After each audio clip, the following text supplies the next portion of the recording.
continue notre exploration du tarot de Marseille versus Rider à travers différents tarots. Aujourd'hui, on va s'intéresser au 8 de bâton. Alors, la première chose qu'on va noter, on a l'habitude avec le Marseille d'être dans quelque chose de très symbolique. Et ce qu'on peut noter, c'est qu'avec le Rider, on est aussi dans une version très symbolique. C'est une des rares cartes où finalement, on n'a pas de personnage, on n'a que des bâtons. Et je sais que il y a beaucoup de personnes qui aiment bien le Rider, qui utilisent en tout cas le Rider parce que justement, les cartes sont illustrées avec des personnages. Et ça leur permet en réalité de beaucoup imaginer la scène, visualiser comment eux, s'ils étaient à la place, ils se comporteraient avec ce cas de figure, on va dire. Ici, on a dans le Rider une version, on n'a pas de personnage. Donc, si on part du principe que les personnes qui préfèrent utiliser le Rider parce que, ont une préférence parce que il y a des personnages et donc que ça leur permet de visualiser, ils doivent se retrouver un petit peu chafouin en fait devant cette carte parce que justement il y a cette notion de juste des bâtons et un paysage au loin. Comment interpréter cette carte de version Rider ? Ici, on voit que on a 8 bâtons qui sont complètement alignés. Ils vont tous dans le même sens, ils vont tous dans la même direction. Je vais vers quelque chose qui a un but précis. On va tous ensemble dans la même direction. Et bien évidemment, il y en a qui sont déjà un petit peu en avance, il y en a qui sont grands, il y en a qui sont petits, il y en a qui sont longs, il y en a qui ont beaucoup de fleurs, il y en a qui en ont moins. Et ça montre aussi que finalement, quelle que soit la façon dont on peut faire les choses et aussi l'énergie qu'on a, qu'on ait beaucoup d'énergie ou qu'on n'en ait pas beaucoup, on peut tous aller ensemble dans quelque chose de commun. Avec le Marseille, ici, ce qui va être très intéressant de regarder, c'est finalement la disparition des feuilles. Vous voyez, depuis le début des bâtons, mis à part là, évidemment, mais sinon, on avait toujours ces feuilles qui apparaissaient sur le côté, qui se déployaient, tantôt tournées vers l'intérieur, tantôt tournées vers l'extérieur. Ici, on n'a plus ces feuilles. On va se rappeler un petit peu le 7 de bâton. Vous vous souvenez, le 7 de bâton, il y avait cette puissance, il y avait cette action, il y avait cette détermination, voire même cette rage en lui de se défendre, de défendre sa place, cette nouvelle vision de je dois encore prouver ma valeur et je dois encore continuer mon travail. Et ici, on a la disparition de ces feuilles. Ça peut s'expliquer de deux façons. C'est-à-dire qu'à un moment donné, faire une bataille contre quelqu'un, contre un groupe, défendre sa place, défendre sa position, mettre toute son énergie dans une bataille, dans un combat, pour justement dire non mais c'est ma place, je l'ai gagnée et je la garde, ça demande énormément d'énergie justement, ça demande énormément de force, ça demande d'aller puiser au fond de soi-même. Et du coup, qu'est-ce qui reste une fois qu'on a fini la bataille ? Il reste rien, on est vidé, on n'a plus d'énergie.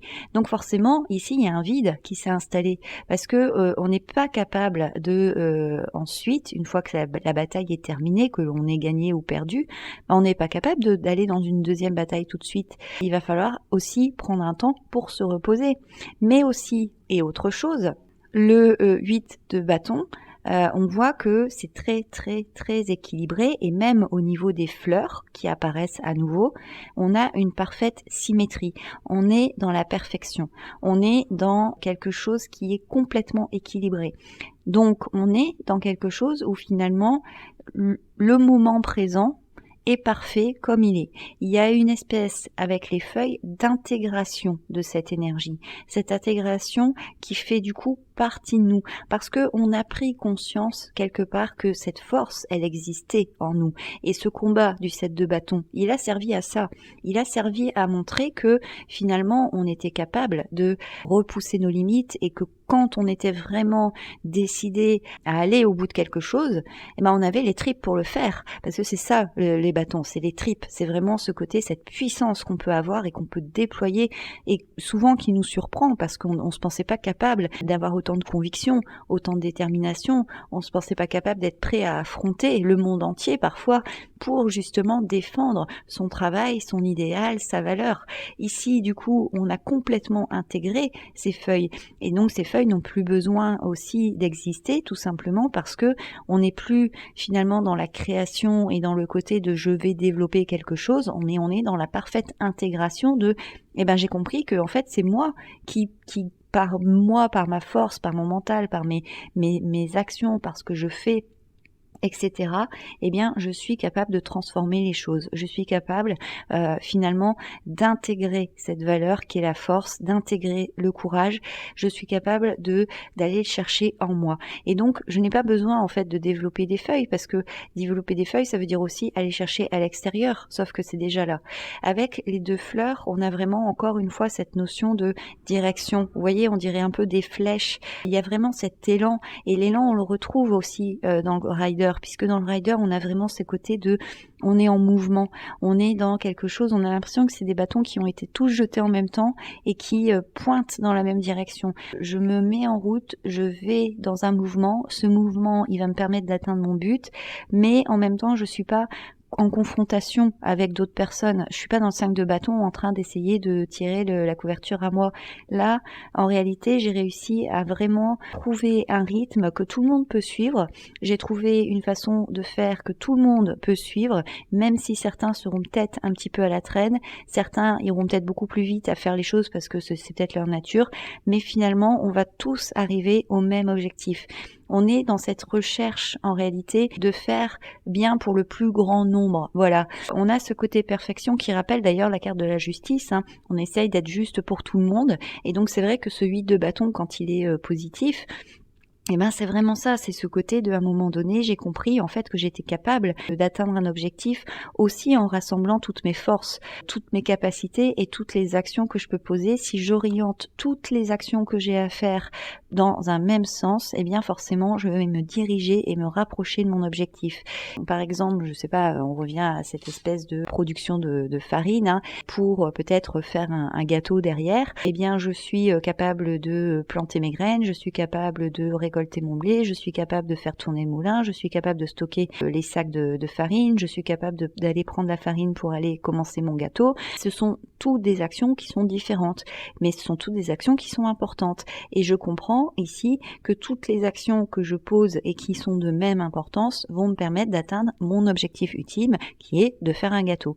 Donc on a cette intégration en réalité que les bâtons sont pas des obstacles ou c'est pas des choses qui vont nous empêcher d'avancer.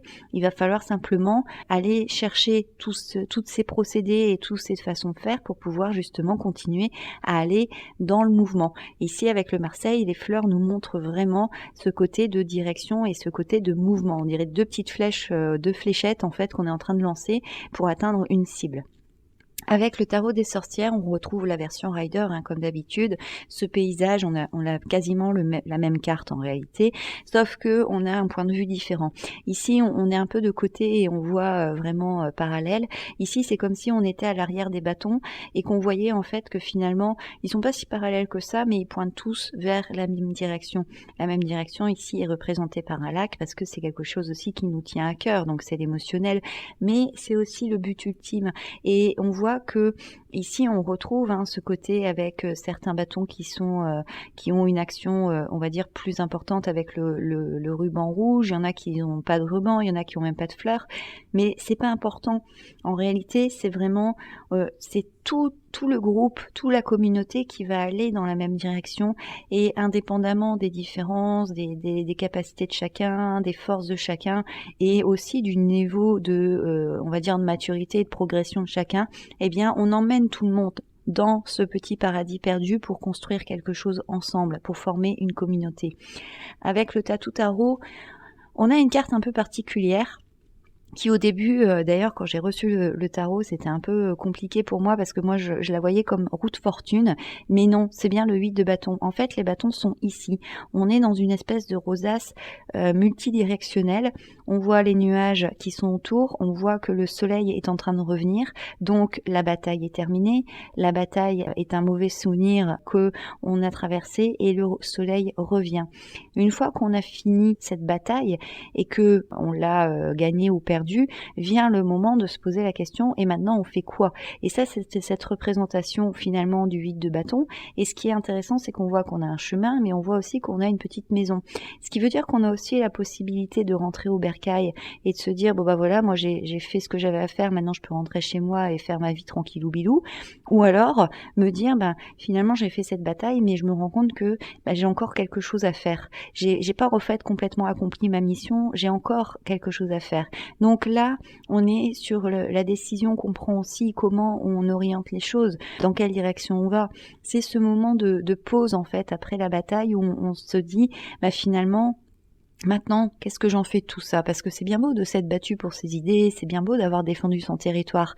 Mais une fois que c'est fait, il faut que je choisisse aussi comment je fais maintenant. Est-ce que je décide de construire une muraille? Parce que comme ça va m'éviter de revenir dans cet état du 7 de bâton et de devoir mettre toutes mes forces pour sauvegarder mon projet. Est-ce que je décide que je me suis suffisamment battue et que du coup j'ai plus besoin de me défendre parce que ça a été accepté par tous et ça a été compris par tous? On est dans ce genre de questionnement-là avec ce 8 de bâton. Avec le tarot de la loi de l'attraction, on est dans la représentation du gâteau. Et là, on est dans le fouet que, en fait, la crème qu'on a montée à la force du poignet, ça a été difficile, ça a été long, ça a fait mal, mais aujourd'hui, on est arriver à monter cette crème et on pose notre outil parce que on a mal au bras. Quiconque a déjà fait un gâteau où on devait monter la crème à la force du poignet sait que quand on a fini, le bras est douloureux, le poignet est douloureux et on a besoin de se poser un petit peu et d'aller détendre le bras et le poignet pour poursuivre la recette. La difficulté aussi, c'est que la crème, on peut pas la laisser attendre pendant 10 ans, quoi. Il faut aussi s'en servir. Donc il y a aussi cette juste mesure entre prendre le temps de reprendre son souffle et aussi de se remettre en route. Oui, ça a été endurant, oui, on se rend compte que finalement on a pu réussir à monter cette crème, mais maintenant il va falloir aussi l'incorporer pour en faire un gâteau. Dans quoi? Dans quel gâteau? Qu'est-ce qu'on veut faire comme gâteau? Est-ce qu'on veut faire une mousse au chocolat? Est-ce qu'on veut faire un moelleux au chocolat? Est-ce qu'on veut faire un gâteau aux fruits? Est-ce qu'on veut faire autre chose? Ça c'est la question. Mais on va devoir l'incorporer parce que ici c'est vraiment la représentation de on a fait juste une étape du gâteau, une étape qui était difficile, une étape qui était importante, qui nous a demandé du travail. Là, on a fini, mais il faut continuer à incorporer les choses. Et justement, l'incorporation, c'est vraiment ce côté aussi que je vous disais tout à l'heure avec les feuilles. On a incorporé en fait cette idée de puissance et cette idée de force et de courage, de côté de j'ai compris en fait que cette qualité, je l'avais déjà à l'intérieur de moi et donc je suis capable en fait de créer des choses parce que j'ai ces qualités à l'intérieur de moi. Avec le Lily White, on a une version assez différente qui est très intéressante parce que c'est aussi ce côté un petit peu de montrer un 8 de bâton derrière un 7 qui n'a pas été bien réalisé. Si on est le renard qui saute par-dessus les bâtons, il y a l'orage qui gronde et il doit se mettre en sécurité, il doit se mettre à l'abri.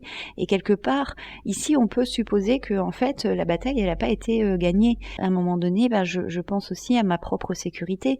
Je pense aussi, en fait, à moi me préserver parce que je peux continuer à me battre pendant 10 ans, mais en fait, je risque d'y laisser beaucoup de plumes. Comme ce renard qui, s'il reste sous l'orage, risque de se prendre un coup d'éclair sur la tronche et puis et le résultat sera pas très beau. Donc quelque part, c'est aussi le côté de l'ennemi est là, il me bloque la route, et je vais essayer d'aller me trouver un coin où je vais pouvoir réfléchir à tout ça, je vais attendre que l'orage passe et peut-être que quand l'orage sera passé, j'y verrai plus clair, j'aurai d'autres possibilités d'agir, j'aurai d'autres possibilités de faire les choses.